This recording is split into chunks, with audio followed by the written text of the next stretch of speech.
Bueno, $10 en la número 1, por favor.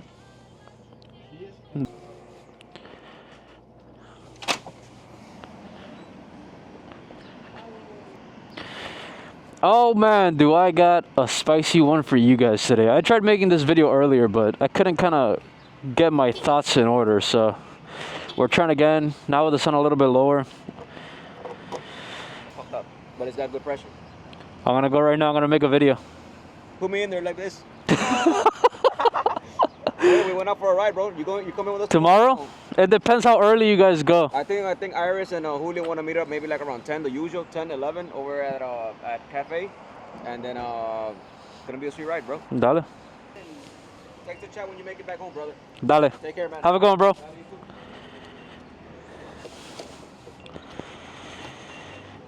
This man is wild and... But yeah, what was I saying? I tried making this video earlier. I just couldn't get my train of thought together. So we're trying again. It's gonna be a spicy one. I know it's gonna be controversial. Oh my god, we're getting her all wet. It's gonna be a little controversial.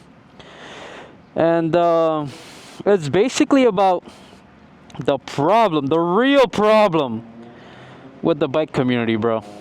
The real problem. Not these helmet talkers that S1K Rocket was talking about, with all due respect. We're gonna talk about the real problem.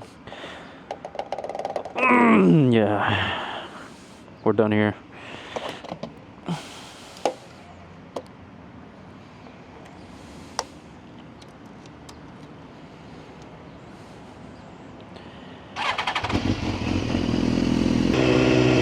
What was I saying? Alright, let me put the music down because I'm gonna have to focus on this one. Okay. It's gonna be controversial, I feel like, because a lot of creators do what I'm about to say. But it's nothing against them. I understand that at the end of the day, they're just making content, but it does have a side effect and then the influence on people. So let's talk about it. The reason why the bike community is the way it is, the motorcycle community, as you guys know it, you know, if you go on Instagram, TikTok, or whatever the case may be, the reason why, what the hell's going on here? The reason why the bike community is the way it is, as you guys know it, you know, on Instagram and TikTok and on YouTube and all that stuff, it's not because of the helmet vloggers or the helmet riders or whatever the hell you want to call them. It's because of people glorifying speed, essentially. That's all it is. It's literally the amortization. Not amortization, I'm thinking about like mortgages. It's literally like the love for going fast. And putting that on video and glorifying it as if that's the only way to ride. Which, don't get me wrong, if you have a motorcycle, sure, go fast, enjoy the motorcycle. But when your personality or your content is centered around, oh, that's the dude that rips it on the highway, and you're a content creator, just know you are influencing thousands, if not hundreds of thousands of people, and skewing their perception in the sense that, like, okay, this guy's a biker, all bikers must be like this guy. And that's just not the case, unfortunately. Like right now I'm going 67 and I wish I could do this all the time. But there are some riders that for them having a bike is just about going fast. There's no nuance to it. It's just go fast or nothing. You know, sell the bike. Why do you have the bike if you're not going to go fast? Just sell it. It's the glorification of speed which kind of ruins it for the motorcycle community. Because when you have a new rider coming in and they have this perception that all of their favorite content creators, for the most part, not all of them, but most of them, are ripping it down a highway, going 180 miles an hour on a congested highway, right? they feel like they have to do that in order to be cool. They're like, well, I got this bike because I want to go fast like them. There's no nuance. There's no like, oh, let's just go for a cruise, a chill cruise to a destination, or to go get something to eat, or whatever the case may be, which I'm going to start doing in this channel. I do that now, and I didn't want to post that content because I feel like, oh, people don't care about that, but who cares? Like, I'm going to make content that I enjoy doing. Whether people like to watch it or not doesn't bother me, man.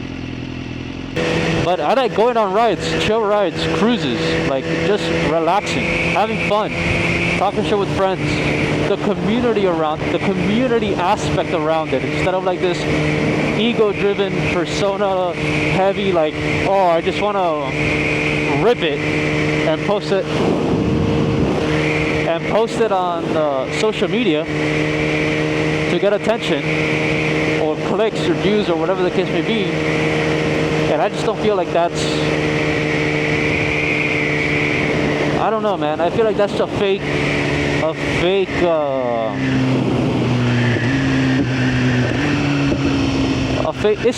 I feel like that's just a fake facade. I don't know how else to explain it, right? It's like back in the 40s and 50s, right, where you had motorcycling starting taking off after World War II, and people, the Harley Bros came in back then, which was kind of like what the sports guys are now, right?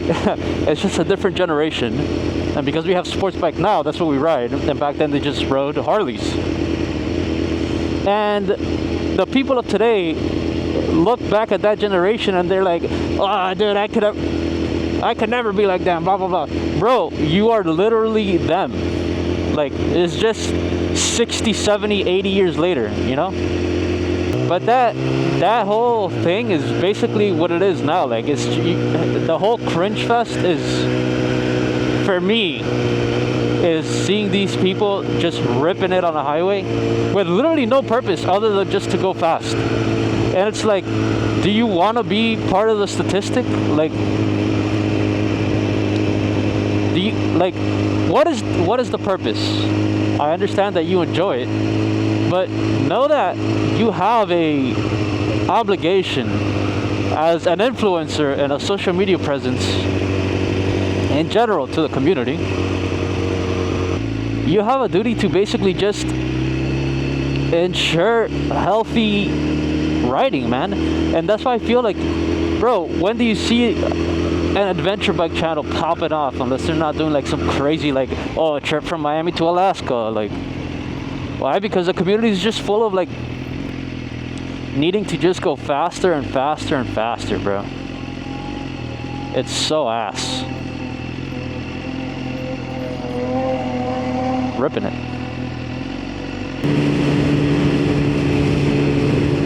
I feel like, and this was something that S1K Rocket, who I respect tremendously in the community, talked about. It's like, I feel like the content now is like, you do the intro, you ride to a meet or whatever, or a ride. You film, the things that are there. You film the ride itself or the meet.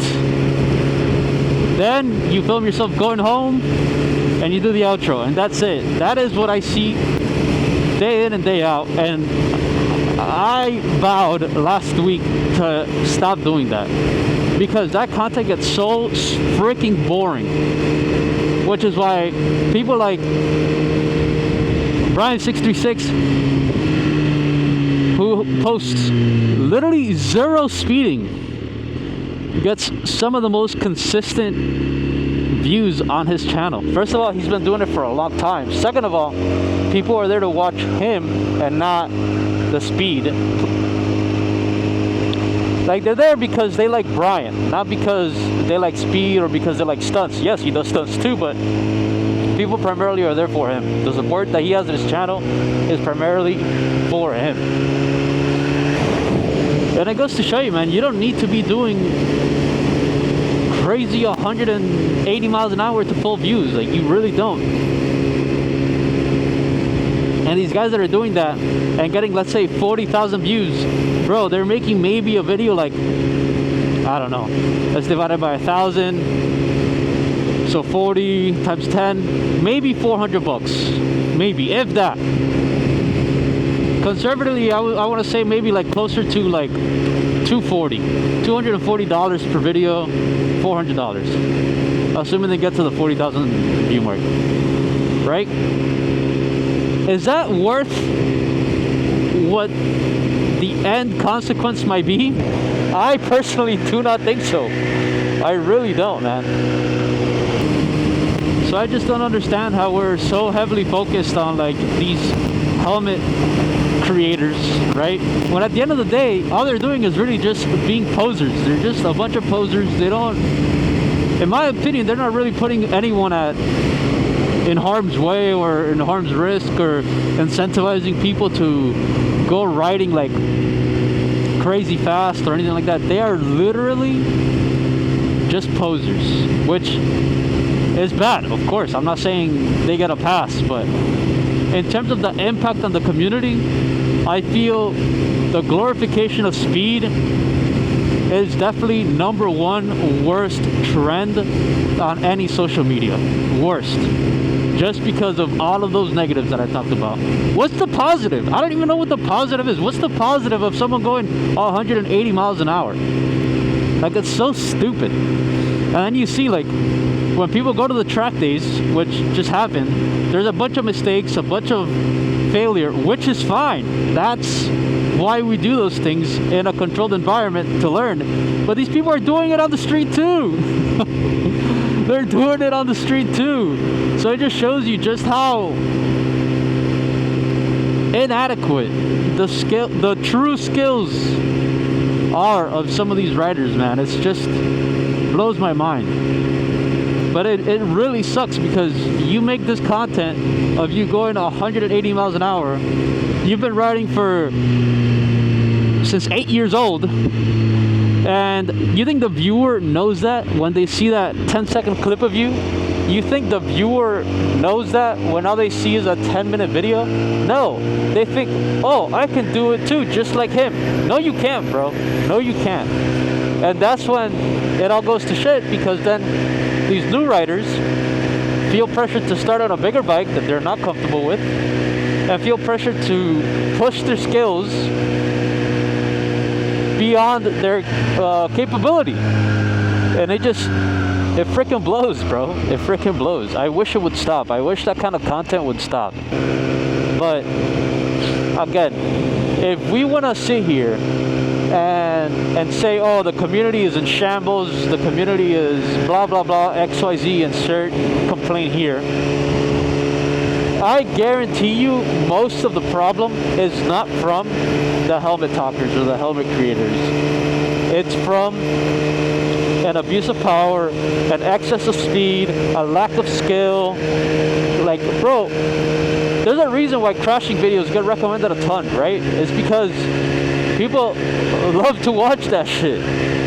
But does that mean that now, if you want to get views, you should go out crashing and stuff like that? No. It's essentially the same thing as like these street takeovers in the car scene, where you close down a block, an intersection, at like 2 a.m. and just do mad donuts, insane. A bunch of people get hurt. It's just not worth it. Like, that's the worst part of the car scene. Just like, in my opinion, this insane riding style is the worst part of the bike scene. Not just the takeover.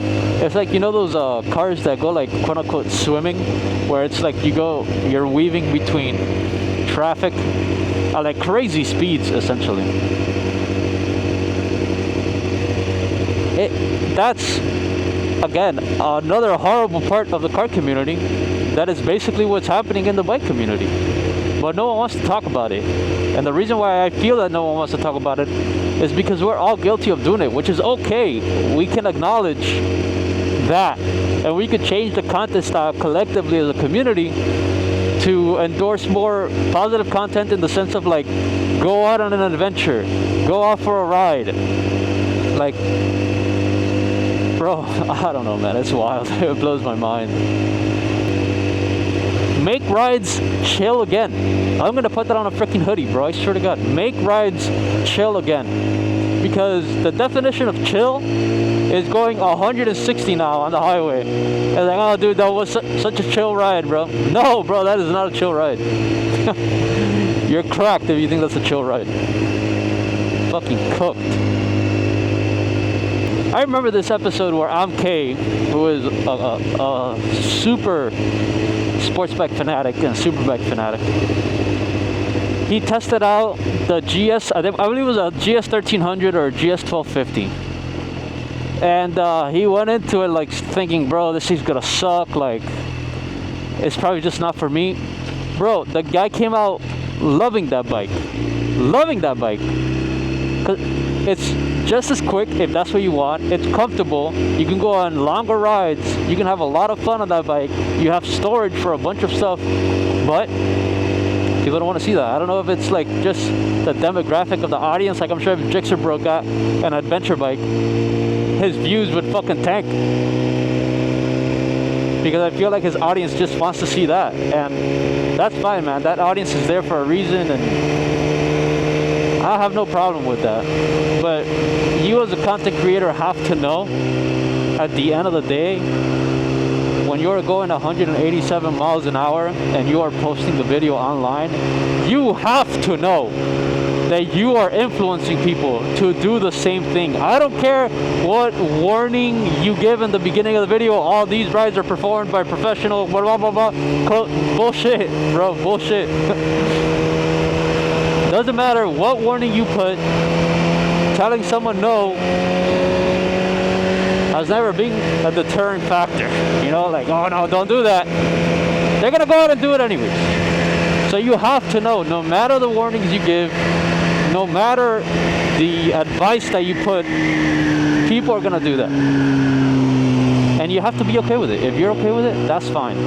But then you cannot complain about the community. I think that's it, bro. I think I'm done yapping. This is way too much yapping. The yapathon is real.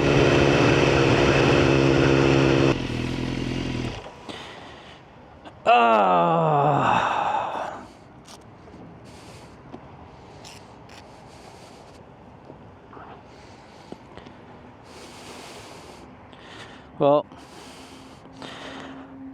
I think that's gonna wrap it up right there, guys. Essentially, if you want to change the community, we have to take actions as content creators to go ahead and make sure we get that change done. So yeah, as always, guys, as we wrap up in this beautiful Miami Saturday afternoon, you guys know how we end it. Ride safe, have fun, and I'll see you guys on the next one. Peace.